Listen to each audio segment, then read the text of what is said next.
We are so glad you could join us for our online sermon today. Before we hear God's word, we will have scripture read. நீங்கள் இணையம் வழியாக இடம்பெறும் பிரசங்கத்தில் எங்களோடு இணைந்திருப்பதில் நாங்கள் மகிழ்ச்சி அடைகிறோம். ஆண்டவருடைய வார்த்தையை கேட்பதற்கு முன்பாக வேத வாசிப்பு வாசிக்கப்படும். கர்த்தருக்கு ஸ்தோத்திரம். இன்று தேவ செய்திக்கென்று எடுத்துக்கொள்ளப்பட்ட வேத பகுதி யோவான் எழுதின சுவிசேஷம் 18ஆம் அதிகாரம் வசனங்கள் 33-37 வரை. புதிய ஏற்பாட்டில் பக்கம் 155. யோவான் எழுதின சுவிசேஷம் 18ஆம் அதிகாரம் வசனங்கள் 33-37 வரை. அப்பொழுது பிலாத்து மறுபடியும் அரண்மனைக்குள் பிரவேசித்து இயேசுவை அழைத்து, நீ யூதருடைய ராஜாவா என்று கேட்டான். இயேசு அவனுக்கு பிரதியுத்தரமாக, நீராய் இப்படி சொல்கிறீரோ, அல்லது மற்றவர்கள் என்னை குறித்து இப்படி உமக்கு சொன்னார்களோ என்றார். பிலாத்து பிரதியுத்தரமாக, நான் யூதனா? உன் ஜனங்களும் பிரதான ஆசாரியரும் உன்னை என்னிடத்தில் ஒப்பு கொடுத்தார்கள். நீ என்ன செய்தாய் என்றான். இயேசு பிரதியுத்தரமாக, என் ராஜ்யம் இவ்வுலகத்திற்குரியதல்ல. என் ராஜ்யம் இவ்வுலகத்திற்குரியதானால் நான் யூதரிடத்தில் ஒப்புக்கொடுக்கப்படாதபடிக்கு என் ஊழியக்காரர் போராடி இருப்பார்களே. இப்படி இருக்க என் ராஜ்யம் இவ்விடத்திற்குரியதல்ல என்றார். அப்பொழுது பிலாத்து அவரை நோக்கி, அப்படியானால் நீ ராஜாவோ என்றான். இயேசு பிரதியுத்தரமாக, நீர் சொல்லுகிறபடி நான் ராஜாதான். சத்தியத்தை குறித்து சாட்சி கொடுக்க நான் பிறந்தேன். இதற்காகவே இந்த உலகத்தில் வந்தேன். சத்தியவான் எவனும் என் சத்தம் கேட்கிறான் என்றார். ஆமேன். இது தேவனுடைய வசனம். நாம் யாவரும் சேர்ந்து சொல்வோம், தேவனுக்கு ஸ்தோத்திரம். நம்ம ஜெபம் செய்வோமே. Let's pray. பரமண்டலத்தில் இருக்கிற எங்கள் பிதாவே, our heavenly Father, எங்கள் கண்மலையும் எங்கள் மீட்புறமாகிய கர்த்தாவே, என் வாயின் வார்த்தைகளும் எங்கள் இருதயத்தின் தியானமும் உமது சமூகத்தில் பிரீதியாய் இருப்பதாக. That the words of my mouth and the meditation of our heart be acceptable in your sight, O Lord, our strength and our Redeemer. In the name of the Father, the Son and the Holy Spirit. பிதா, குமாரன், பரிசுத்த ஆவியின் நாமத்தில் ஜெபிக்கிறோம் எங்களுடைய நல்ல பிதாவே. ஆமென். ஆமென். நாம் நம்மளுடைய வரலாற்றிலே அல்லது நம்மளுடைய கதை புத்தகங்களிலே ராஜாக்கள் அவர்கள் மாறு வேடத்திலே வெளியே சென்று தங்களுடைய அரசியல் இடத்திலே இருக்கக்கூடிய அவர்கள் ஜனங்களை சந்திக்கும்படியாக இருக்கக்கூடிய கதைகளை நாம் கேட்டிருப்போம். There are many stories we may have heard, and even some historical accounts of rulers of kings going out in disguise to check on their subjects, on their people. Ruler in disguise or king incognito, these practices are called. இந்த இவனமான செய்யக்கூடிய இந்த செயல்கள் அவர்கள் மாறுவேடத்தில் இருக்கக்கூடிய ராஜா, மறைந்திருக்கக்கூடிய ஆளுகைக்காரர் ராஜா என்று சொல்லக்கூடிய காரியங்களாய் இருக்கின்றன. The rulers are noted to observe the state of their subjects. அவர்களுடைய கீழ் இருக்கக்கூடிய ஆளுகை செய்யக்கூடிய அந்த ஜனங்களுடைய நிலைமையை அவர்கள் கண்டறியும்படியாய் செய்திருக்கிறார்கள். The morale and the readiness of their soldiers, தங்களுடைய போர் வீரர்களுடைய உற்சாகம், போர் செய்வதற்கு அவருடைய தயார் நிலையை குறித்து அறியும்படியாய் they test their officers for corruption and even maybe have a night of fun, day of fun. அவர்களுடைய அதிகாரிகளை அவர்கள் சரியாக வேலை செய்கிறார்களா, அங்கு ஒரு ஊழல் இருக்கிறதா என்று சோதித்து அறியும்படியாகவும், அல்லது ஒரு நாள் அவர்கள் சந்தோஷமாய் மகிழ்ச்சியாய் இருக்கும்படியாக இருக்கக்கூடிய நாளாய் இருக்கும்படி அவர்கள் இவனமாக மாறுவேடத்திலே செல்லக்கூடியவர்களாய் இருந்திருக்கிறார்கள். But to know, most do not come in disguise to serve or to save their people. ஆனால் அவர்கள் ஜனங்களை அவர்கள் ரட்சிக்கவோ அல்லது அவர்களுக்கு சேவை செய்யும்படியாய் அவர்கள் மாறு வேடத்திலே வரவில்லை என்பது குறிப்பிடத்தக்கமான ஒரு காரியமாய் இருக்கிறது. Our king, but our one true king came to serve and give his life to save us. Mark chapter 10 verse 45. Mark 10:45 நாம் வாசிக்கிறோம், நம்மளுடைய மெய்யான ராஜா அவர் நமக்கு சேவை செய்யவும் அவர் தன்னுடைய ஜீவனை நமக்கு கொடுத்து நம்மை ரட்சிக்கும்படியாய் வந்தார் என்று நமக்கு எழுதியிருக்கிறது. He did not come in disguise, but openly said that he is the Son of Man. அவர் மாறுவேடத்திலே வரவில்லை, ஆனால் அவர் வெளிப்படையாக அவர்தான் தேவ மனுஷன், தேவகுமாரன் என்று அவர் வெளிப்படையாக சொன்னார். He openly declared the kingdom of God has come, as we heard last week. நாம் சென்ற வண்ணமாக, நாம் கேட்ட வண்ணமாக, தேவனுடைய ராஜ்யம் நம் மத்தியிலே வந்தது என்று அவர் தெளிவாக அவர் அறிக்கையிட்டார். He came to give his life so that we can have life. அவர் நாம் ஜீவன் பெறும்படியாய் தன்னுடைய ஜீவனை நமக்காக கொடுத்தார். Eternal life at that. அதுவும் நாம் நித்திய ஜீவன் பெறும்படியாய். In John's gospel, the I am statements show that Jesus was not trying to hide himself. தன்னை மறைத்து கொள்ளும்படியாய் நாம் இந்த யோவான் ஸ்நானகனுடைய ஆகமத்திலே நாம் வாசிக்கும் பொழுது அவர் தன்னை குறித்து பேசக்கூடிய அந்த காரியங்கள், அந்த அறிக்கைகள் அவர் தன்னை மறைக்க வேண்டும் என்ற ஒரு நோக்கத்திலே சொல்லாதபடி இருந்தது. The people struggled to listen to the king's voice. இந்த ராஜாவுடைய சத்தத்தை கேட்பதற்கு ஜனங்கள் போராடினார்கள். அவர் சொன்னக்கூடிய காரியங்களை ஏற்றுக்கொள்வதற்கு போராடினார்கள். They struggled to hear what the king had to say. As we read, Pilate too struggles to hear Jesus. நாம் வாசிக்க கேட்ட வண்ணமாக இயேசுவனுடைய வார்த்தைகளை கேட்பதற்கு பிலாத்து கூட போராடினார் என்று நாம் வாசிக்கலாம். The red portion ends with Pilate asking, what is the truth? What is truth? சத்தியமாவது என்ன என்று கேட்கும்படியாய் பிலாத்து அவன் கேட்கிறதை இந்த பகுதியின் முடிவிலே நாம் வாசிக்கிறோம். John 10 verse 38. யோவான் 18:38 வசனம். John 18:38, sorry. Many people struggle to hear the truth of God. ஆண்டவருடைய சத்தியத்தை கேட்பதற்கு அநேக ஜனங்கள் போராடக்கூடியவர்களாய் இருக்கிறார்கள். Struggle to hear the truth about Jesus. இயேசுவை குறித்த உண்மையை கேட்பதற்கு போராடக்கூடியவர்களாய் இருக்கிறார்கள். The truth about God and his salvation plan. அவருடைய ரட்சிப்பின் திட்டம், தேவனை பற்றிய அந்த சத்தியம் கேட்பதற்கு அவர்கள் போராடக்கூடியவர்களாய் இருக்கிறார்கள். We hear what the world says about Jesus. உலகம் இயேசுவை குறித்து என்ன சொல்லுகிறதோ அதை நாம் கேட்கக்கூடியவர்களாய் இருக்கிறோம். And sometimes we are led by the crowd or misled by the crowd. சில வேளைகளிலே நாம் இந்த கூட்டத்தினால் நாம் வழி நடத்தப்படக்கூடியவர்களாய் அல்ல தவறான வழியில் நடத்தப்படக்கூடியவர்களாய் நாம் இருக்கிறோம். In John 6, at the end, we read about the crowds turning away because of what Jesus said. யோவான் 6ஆம் அதிகாரத்திலே இயேசு சொன்ன காரியங்களினால் அங்க இருக்கக்கூடிய அந்த ஜனக்கூட்டம் இயேசுவை விட்டு அது திரும்பி செல்கிறதை குறித்து நாம் வாசிக்கிறோம். They couldn't hear and accept what Jesus said. இயேசு சொன்ன காரியத்தை அவர்கள் கேட்டு ஏற்றுக்கொள்ள முடியாதபடி இருந்தார்கள்.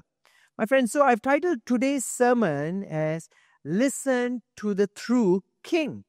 மெய்யான ராஜா சொல்வதை கேளுங்கள் என்று இந்த பிரசங்கத்தை நான் தலைப்பு இட்டிருக்கிறேன். My friends, this passage reveals profound truths about Christ's kingship and the nature of truth itself. இந்த பகுதியிலே நாம் கிறிஸ்துவனுடைய அரசாட்சியை குறித்தும் சத்தியத்தினுடைய உண்மைத்துவத்தை குறித்தும் சத்தியத்தினுடைய உருவை குறித்தும் நாம் ஆழமான சத்தியங்களை நாம் அறிந்து கொள்ளலாம். The first part we read about the interrogation of the king. இந்த முதலாம் பகுதியிலே இந்த ராஜாவனுடைய அந்த விசாரிப்பை குறித்து நாம் இங்கு வாசிக்கிறோம். Pilate asks him a question. பிலாத்து இயேசுவிடத்திலே ஒரு கேள்வியை கேட்கிறான். Are you the king of the Jews? யூதர்களுடைய ராஜாவாய் நீ இருக்கிறியா என்று அவன் கேட்கிறான். My friends, this question sets the stage for a deep exploration of Jesus's identity and mission. இந்த கேள்வி இயேசுவினுடைய உண்மையான அவருடைய நிலைமை, அவர் வந்த அவருடைய ஊழியத்தினுடைய குறிக்கோளை குறித்து நாம் அறிந்து கொள்ளும்படியா இந்த கேள்வி நமக்கு ஒரு ஸ்தலத்தை ஏற்படுத்துகிறது. Pilate, I think, has already heard from the Jews about Jesus. இயேசுவை குறித்து ஏற்கனவே பிலாத்து யூதர்களிடத்திலிருந்து அவர் விசாரித்து கேள்விப்பட்டு விட்டார். But he is forced to clarify it for himself here. ஆனால் இந்த பகுதியிலே அவர் இயேசுவோடு இடைப்படும் பொழுது அவரிடத்திலே கேட்டு அறிந்து கொள்ளும்படியாய் அவருக்கு ஒரு கட்டாயம் ஏற்படுகிறது. And Jesus responds to Pilate's question. பிலாத்துனுடைய கேள்விக்கு இயேசு மறு உத்தரவு கொடுக்கிறார். Rather than giving a simple yes or no answer, ஆமாம் இல்லை என்று சொல்லக்கூடிய ஒரு பதில் கொடுக்காதபடி, Jesus begins to engage Pilate in a dialogue about the nature of his kingship. பிலாத்தோடு அவர் தன்னுடைய அரசாட்சியினுடைய தன்மையை குறித்து உரையாடும்படியாய் பிலாத்தை அவர் தன்னிடத்திலே அவர் ஈர்க்கிறார். He basically asked Pilate, what do you believe about me? என்னை குறித்து நீ என்ன நம்புகிறார் என்று பிலாத்தினிடத்தில் இயேசு கேள்வி கேட்கிறார். Now I believe Pilate didn't give much thought about who Jesus was. இயேசு யார் என்று பிலாத்து கொஞ்சம் யோசிக்காதபடி இருக்கிறார் என்று நான் நம்புகிறேன். He just wanted to settle this Jewish problem and move on. அவருக்கு இந்த யூத பிரச்சனையை தீர்த்து விட்டு மற்ற காரியங்களை பார்க்கும்படியாய் செல்ல அவர் மனதாய் இருந்தார் என்று நான் நம்புகிறேன். But Jesus helps him and gives him an opportunity to know the truth about God, about Jesus.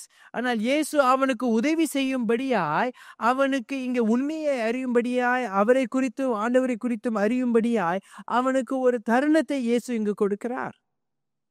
And Jesus replies to him about his nature of the nature of his kingdom. அவருடைய ராஜ்யத்தை குறித்து, அரசாளுதலை குறித்து, அதனுடைய தன்மையை குறித்து இயேசு அவனிடத்திலே விளக்குகிறார்.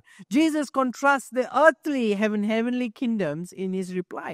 இந்த உலகபூரியமான ராஜ்யத்தை குறித்தும் பரலோக ராஜ்யத்தை குறித்தும் அதனுடைய வேற்றுமைகளை குறித்து இயேசு அங்கு சொல்லும்படியாய் இந்த காரியத்தை அவருக்கு மறு உத்தரவு கொடுக்கிறார். Jesus declares, my kingdom is not of this world. என்னுடைய ராஜ்யம் இந்த உலகத்தை சார்ந்தது அல்ல என்று 36ஆம் வசனத்திலே அவர் சொல்கிறார் in verse 36. So then it begins to tell us that Jesus' kingdom is not of this world. That means his kingdom is of heaven. அதனால் நான் அவருடைய ராஜ்யம் இந்த உலகத்தை சார்ந்தது என்று சொல்லாதபடி இருக்கும் பொழுது, அவருடைய அதிகாரம் இந்த உலகத்தை சார்ந்து இராதபடி இருக்கிறது என்று சொல்லும் பொழுது, அவருடைய ராஜ்யமும் அவருடைய அதிகாரமும் பரலோகத்திலிருந்து வந்த ஒரு காரியமாய் இருக்கிறது. So when he says that his kingdom is not of this world, it means that his authority is not from this world. It's not from the people, but it is from heaven. His authority and his kingdom are given to him from heaven. And Daniel, as we read in the Old Testament, the பழைய ஏற்பாட்டிலே வாசிப்போம் என்றால், தானியேல் 7ஆம் அதிகாரம் 13 14 வாசிக்கும் பொழுது, this gives us a picture of Jesus' authority. இயேசுவினுடைய அதிகாரத்தை குறித்து இந்த தானியேல் 7ஆம் அதிகாரம் 13ஆம் வசனம் 14ஆம் வசனம் நமக்கு சொல்லுகிறது. Let me read it for you in English first. I saw in the night visions, and behold, with the clouds of heaven there came one like a son of man. And he came to the Ancient of Days and was presented before him. And to him was given dominion and glory and a kingdom, that all people, nations, and language should serve him. His dominion is an everlasting dominion which shall not pass away, and his kingdom one that shall not be destroyed. தரிசனங்களிலே நான் பார்த்து கொண்டு இருக்கையில், இதோ மனுஷகுமாரனுடைய சாயலான ஒருவர் வானத்து மேகங்களுடனே வந்தார். அவர் நீண்ட ஆயுசுள்ளவர் இடமட்டும் வந்து அவர் சமீபத்தில் கொண்டு வரப்பட்டார். சகல ஜனங்களும் ஜாதியாரும் பாஷைக்காரரும் அவரையே சேவிக்கும்படி அவருக்கு கர்த்தத்துவமும் மகிமையும் ராஜரீகமும் கொடுக்கப்பட்டது. அவருடைய கர்த்தத்துவம் நீங்காத நித்திய கர்த்தத்துவமும் அவருடைய ராஜ்யம் அழியாததுமாய் இருக்கும். Amen. Tells us that here is Jesus's authority and kingdom and dominion that is beyond this world, that transcends the rules and boundaries of this world. இந்த உலகத்தினுடைய காரியங்களை பார்க்கிலும் இயேசுவனுடைய ராஜ்யம், இயேசுவனுடைய அவருடைய அதிகாரம், இயேசுவனுடைய கர்த்தத்துவம் என்று பார்க்கும் பொழுது அது உலகத்தை காரியங்களை அப்பாற்பட்டதாய் இருக்கிறது. அது பரலோகத்திலிருந்து வரக்கூடியதாய் இருக்கிறது. இங்கு நாம் வாசிக்கும் பொழுது நீண்ட ஆயுளுருவர், ஆதி முதல் இருக்கக்கூடிய ஆண்டவர் தேவனுடைய சமூகத்திலிருந்து இது அவருக்கு கொடுக்கப்பட்டிருக்கிறது. And we read, as we read this, we see that his kingdom and his dominion and his authority are not of this world. They are beyond this world. They transcend this world, and they are everlasting, and it's given to him by the one who is from the beginning, from the Ancient of Days, God himself. And Jesus himself is described as God himself. And as we look, it's the nature of Christ's rule that begins to be explained next. Jesus says to us, unlike earthly kings who rely on force, Jesus' kingship is established through the truth and love of God.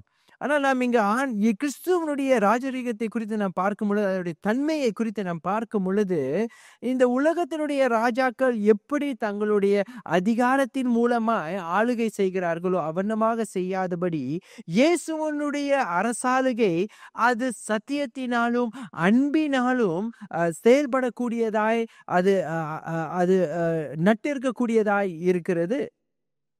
And John gives us a good explanation of how the nature of Jesus' rule is. Revelation chapter 1, verse 5 to 6. Let me read for you in English. Jesus Christ, the faithful witness. Remember, in John's chapter 18, Jesus uses the same words, that I am a witness, when he replies to Pilate. So let me read on. Jesus Christ, the faithful witness, the firstborn of the dead, and the rulers of kings on earth, to him who loves us and has freed us from our sins by his blood and made us a kingdom, priest to his God and Father. To him be glory and dominion forever and ever. Amen. உண்மையுள்ள சாட்சியும் மரித்தோரிலிருந்து முதற் பிறந்தவரும் பூமியின் ராஜாக்களுக்கு அதிபதியுமாகிய இயேசு கிறிஸ்துவினாலும் உங்களுக்கு கிருபையும் சமாதானமும் உண்டாவதாக. நம்மிடத்தில் அன்பு கூர்ந்து தமது இரத்தத்தினாலே நம்முடைய பாவங்களற நம்மை கழுவி தம்முடைய பிதாவாகிய தேவனுக்கு முன்பாக நம்மை ராஜாக்களும் ஆசாரியர்களுமாக்கின அவருக்கு மகிமையும் வல்லமையும் என்றென்றைக்கும் உண்டாயிருப்பதாக. ஆமென். Amen. Consider the difference between a dictator who rules by fear and a beloved leader who inspires through wisdom and compassion. ஒரு ஞானத்தோடும் ஒரு அன்போடும் எல்லாரையும் ஊக்குவித்து வழி நடத்தக்கூடிய ஒரு தலைவரையும் அதற்கு எதிராக இருக்கக்கூடிய பயத்தினால் ஆளுகை செய்யக்கூடிய ஒரு ஆளுகரையும் குறித்த வேறுபாடை கொஞ்சம் நீங்கள் நினைத்து பாருங்களேன். Jesus' kingship is like the leader who leads through wisdom and compassion. இயேசுவனுடைய அரசாட்சி அது ஞானத்தாலும் அது அன்பினாலும் நிறைந்ததாய் இருக்கிறது.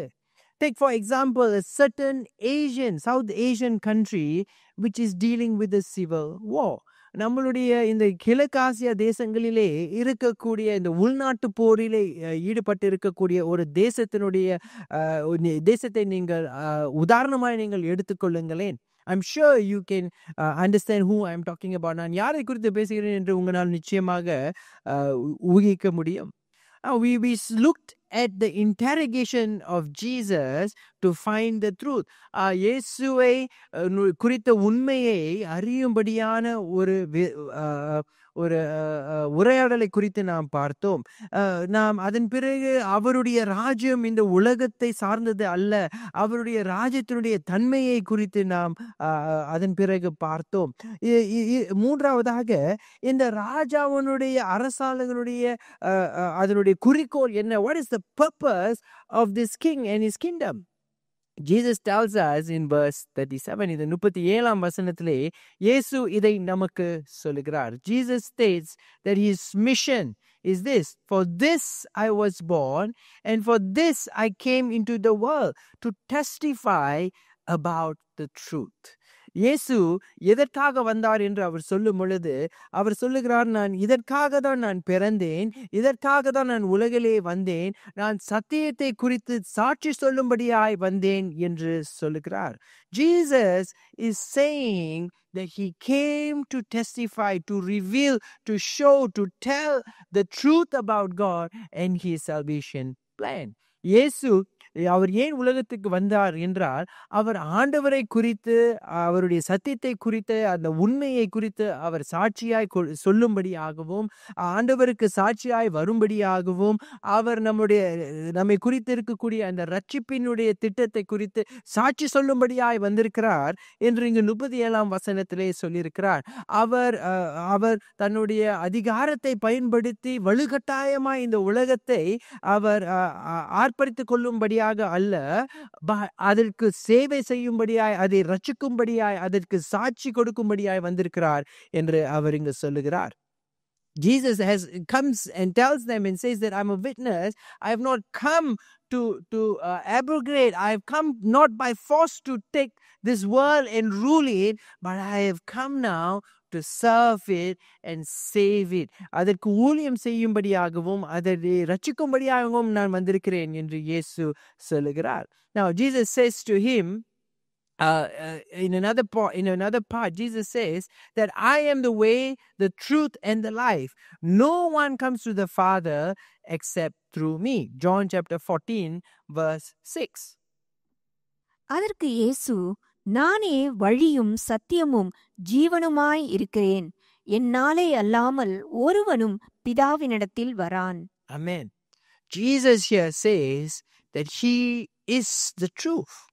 We will see later why Jesus didn't reply the question of Pilate when he says, what is the truth?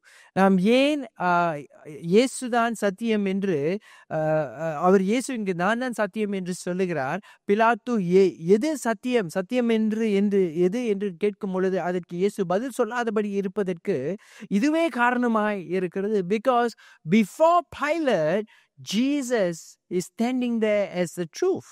அவரே சத்தியமாய் அங்கு நிற்கிறார் என்று நாம் அவருக்கு முன்பாக நிற்கிறார் என்று நாம் பார்ப்போம். Now let's continue. The nature, the mission, the purpose of the king is to testify about the truth and a call to listen to the truth. இன்றாக அவர் அந்த சத்தியத்தை அவர்கள் கேட்கும்படியாய் அழைக்கும்படியாய் இயேசு வந்திருக்கிறார். Now Jesus adds in verse 37, everyone who belongs to the truth listens to my voice. This invites us to consider our relationship with the true king, with Jesus. நாம் இந்த உண்மையான ராஜாவோடு இருக்கக்கூடிய உறவு, இந்த சத்தியத்தோடு இருக்கக்கூடிய உறவை நாம் என்ன செய்ய வேண்டும், எப்படி நாம் கையாளுகிறோம் என்று அது நம்மை சிந்திக்கும்படியாய் அழைக்கக்கூடியதாய் இருக்கிறது. Jesus says in John chapter 3, யோவான் 10:3 வசனத்திலே இவனமாக அவர் எழுதுகிறார். Let me read for you in English. To him the gatekeepers open. The sheep hear his voice, and he calls his own sheep by name and leads them out. வாசலை காக்கிறவன் அவனுக்கு திறக்கிறான், ஆடுகளும் அவன் சத்தத்துக்கு செவி கொடுக்கிறது. அவன் தன்னுடைய ஆடுகளை பேர் சொல்லி கூப்பிட்டு அவைகளை வெளியே நடத்தி கொண்டு போகிறான். Think about this. இதை கொஞ்சம் நீங்க சிந்தித்து பாருங்களேன். In a courtroom where a key witness takes a stand. ஒரு ஒரு இந்த ஒரு கோர்ட் ரூம்லே ஒரு சாட்சியானவர், அவர் இந்த நீதிமன்றத்திலே ஒரு சாட்சியானவர், அவர் சாட்சி கொடுக்கும்படியாய் அங்கு வருகிறார். That's how Jesus comes here. அதே போலதான் நீங்க இயேசு அவர் தேவனுடைய சத்தியத்துக்கு சாட்சி கொடுக்கும்படியாய் இதோ இந்த பிலாத்தினுடைய நீதிமன்றத்திலே அவர் நிற்கக்கூடியவராய் இருக்கிறார். Jesus comes as a key witness about God's truth in the court of Pilate. He is there testifying about God's love, about his purpose and his salvation plan that God has given. அவர் அங்கு வந்து ஆண்டவர் அவரை அனுப்பினதுக்காகவும், ஆண்டவருடைய சத்தியத்தை குறித்து பேசும்படியாகவும், ஆண்டவருடைய ரட்சிப்பை குறித்து அந்த திட்டத்தை பற்றி சொல்லும்படியாகவும் அவர் சாட்சி கொடுக்க அவர் வந்திருக்கிறார். But Pilate struggles to hear Jesus' truth. ஆனால் சத்தியத்தை கேட்பதற்கு பிலாத்து அவர் போராடுகிறார். He says, what is truth? பிலாத்தினுடைய மறு உத்தரவை குறித்து நாம் பார்க்கும் பொழுது சத்தியம் என்ன என்று அவர் கேட்கிறார். And this, my friends, has been a struggle for humanity. இது மனிதத்துவத்திற்கு மிகப்பெரிய ஒரு போராட்டமாய் இருக்கிறது. There is absolute truth. இது நிச்சயமான ஒரே சத்தியம் இருக்கிறது என்று ஏற்றுக்கொள்வதற்கு நம்முடைய மனிதத்துவம் நமக்கு இடம் கொடுப்பதில்லை. So Jesus simply doesn't respond, having said all that is true about himself. அவரை குறித்த எல்லாவற்றை உண்மையும் அவர் சொல்லிவிட்ட பிறகும் இவனமான ஒரு கேள்வி எழும்பும் பொழுது இயேசு அமைதியாய் அங்கு நிற்கிறார். Sometimes the best response to in the face of doubt is to be just present and just let the truth speak for itself. அநேக வேளைகளிலே இவனமான ஒரு சந்தேகம் ஏற்படக்கூடிய சூழ்நிலைகளிலே இதற்கு மறு உத்தரவு நாம் செலுத்துவதற்கு, நாம் சொல்வதற்கு வார்த்தை இராத பொழுது நாம் நம்முடைய செயலின் மூலமாக, நம்முடைய பிரசனத்தின் மூலமாக தான் சத்தியத்தை விளக்க முடியும். Think about this. Somebody standing before the Mona Lisa and asking, what is beauty?